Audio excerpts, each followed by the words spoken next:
This was $400,000 for 100 millivolts. So that's not very good at all. So one of the things we did with the ARRA project was we had 2 homes on one system, we separated them out. Now each home has its own system. When we took a sampling the 5th, a couple Mondays ago, both of them had readings over 200,000. So we're not sure exactly what's happening there. Sometimes in the past, after we put a new system in, it takes a little while for it to percolate or mellow, or I don't know what the word is when it comes to septic systems. But we find down the line, sometimes it gets better. So we're hoping that's going to happen with all.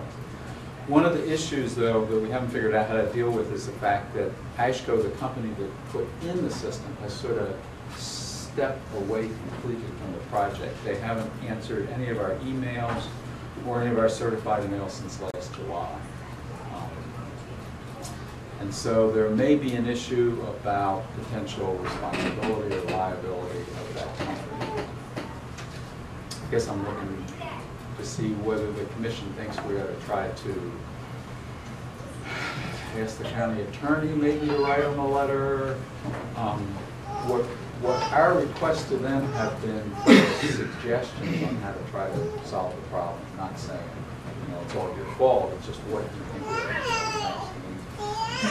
we have not getting only one assistance from AASHTO that you have in? No, we have several from AASHTO. The rest of them work? The rest of them are working fine. But this one is just not working. And we've had people tell us, well, the problem is that there's too much water going into the system. So with Mr. Mosteller, we installed a water meter, and we found that no, there wasn't too much water going in the system. And then we have people say, well, maybe it's because there's too much iron in water. And we tested for iron, and it didn't seem to be that high. And then the families went ahead and put a water treatment system on their own, which takes out all that kind of stuff. And we've still got this problem. So I'm not sure what it is, and I don't know. The other challenge for us is we can keep trying to do these other tests, but each time we do these tests, it costs money. And we're running out of money to do those kinds of things. And the second system you put in at Polly's is a different brand? It's a different brand. It's a different brand. And I think probably the main concern with AASHTO is that original system that we got at Farrell. That we think now that we've only got one home, it certainly ought to be working, but it's not. It's not one of those that has a tank leaking or anything like No, that? no. It has a UV in it. So you mentioned that you've had it tested and costs associated. How much money do we have set aside for the testing? Well, the Farrell system's an EPA system, and the EPA project is done. So we don't have any more money through EPA, but because it's been tied to this new system, we're using some of the ARRA stimulus money to cover the tests. We have enough money to test for E. coli, but when it comes to doing some really big major tests, I think we've got it.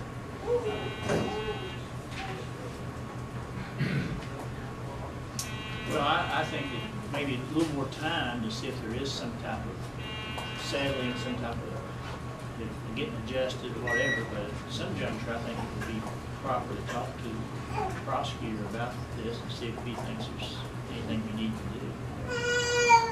But I'd say in a couple of weeks, if things haven't changed, next testing, I would suggest us have a conversation with Mr. Stevens. I'd be happy to do that. I mean, I think the community would feel good about that because the community constantly raises the question about this system isn't working. Is there any responsibility to be held on They could change what you got to do, you use a line on the new system. The new system has a new UV light. The old system, one of the issues, although I don't understand it enough to give you a good answer, but the old system has a UV light that AASHTO themselves created. It's gunked up a couple times.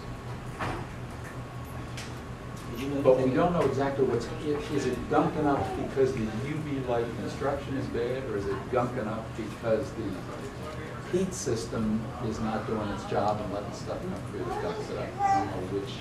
It's the end result is the UV's not going. That's correct. Sometimes, some of the times. Because, if it was working, these things could. Although the last time I tested, in April 5th, I took a sample first, and then I checked the UV light, and it was covered. So I cleaned it and went and finished all the tests and came back in 90 minutes and took another test. And it was still, it was better, it was 45,000 colonies rather than 200,000. But it's, you know, so it decreased by more than half, but Yeah, still. it would take a little longer. A little than that. longer? Yeah, I think probably 24 hours. Really? after So the- maybe, but what's causing that gunk to appear on the UV light? That's the problem. Are you getting your gunk on the other systems that have UV lights? Not anywhere near like we've got. Is this system close to this system here that you're talking about, this float, this particles that you couldn't identify and things like that? Is it Maybe closer? a mile down the road. We haven't seen that in this first system, so no. What does the other company that you put in, Polly's, what do they think about the results? Are they not satisfied? I mean, They're not very happy with, you mean with the new system that we put in and have the side results now. They're going, oh goodness, what is well, this? what about the company that put it in? Have we communicated with them? I have sent them all this information. I haven't heard back from them. Well, you would think that That they'd be they ready. would be more concerned about their system, Yes. you know, not performing Right. even close to what it should. And we need that information from them before we sit down and talk to Jackie, probably what their opinion is about it. Let them check it out. Okay, another problem, another challenge we've got is Gary Cooper's system. There's something floating in the septic tank that shouldn't be there.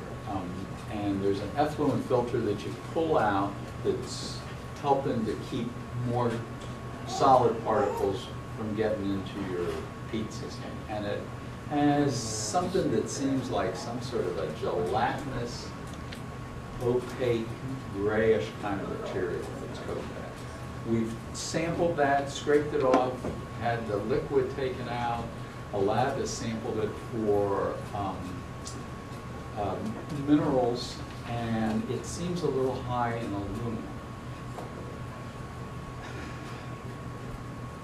That's all we know at this point. So we're trying to figure out what could be causing it. It might be that there's something in the well water. It might be that the homeowner's putting in something that they shouldn't be, or it might even be that there are some kind of bacteria that are secreting this stuff.